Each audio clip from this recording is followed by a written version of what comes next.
Fencing is based on the traditional skills of swordmanship and was one of the first sports to be played in the Olympics.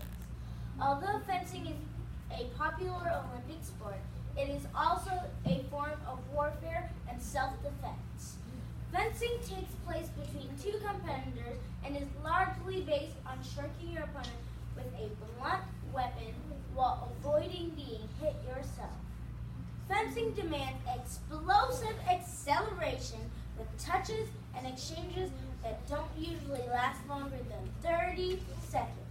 Your success or failure in fencing will depend on your ability to overcome your opponent, both physically and mentally. The quality of your decisions always depends on what your opponent is doing. So being a good fencer means being extremely observant and good at recognizing patterns in your opponent's tactics. This is the reason that fencing is often called physical chess. It is a deep mental battle between two fencers. Mental fortitude is also critical for spiritual self-defense. Spiritual self-defense is about defending yourself from spiritual bullies, which is anything that stands in the way of you experiencing life the way God intended. So how would you like God to give you the weapon that could rip to shreds the devil's strategy against you? Well, that's exactly what he has done.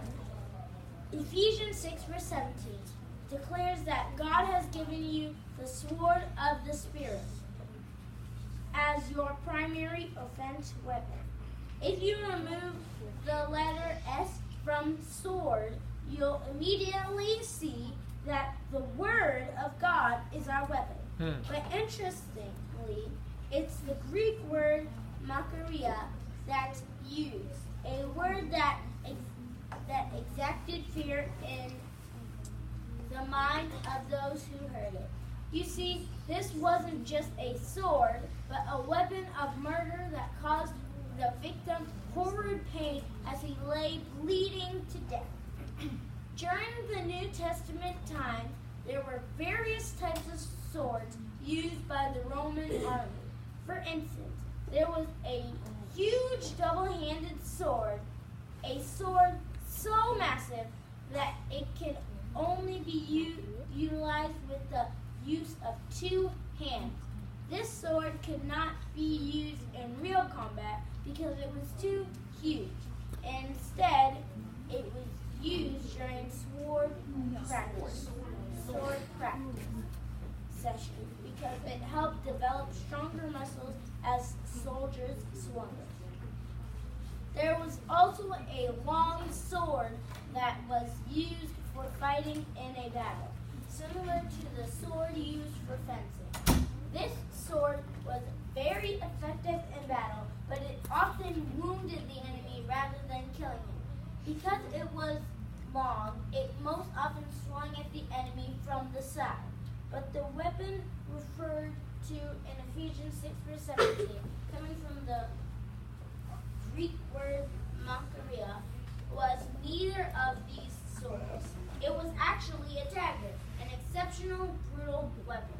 Just as a dagger is inserted to the victim at close range, this sword was used only in close combat. It was razor sharp on both sides of the blade.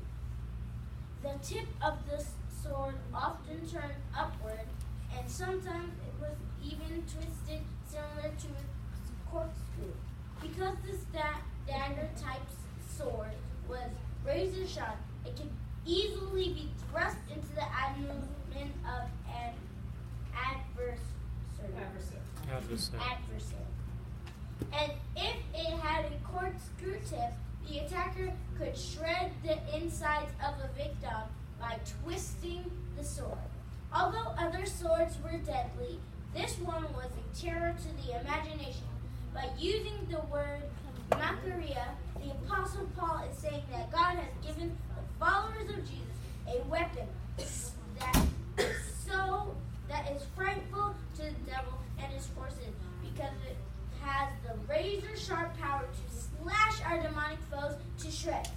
Now let's take a closer look at the Greek word rhema, which was used in Ephesians for the Word of God.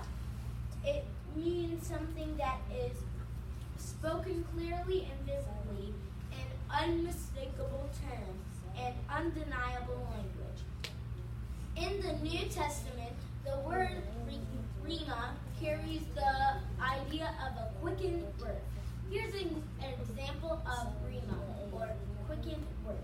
You are praying about a situation when suddenly a Bible verse rises from within your heart.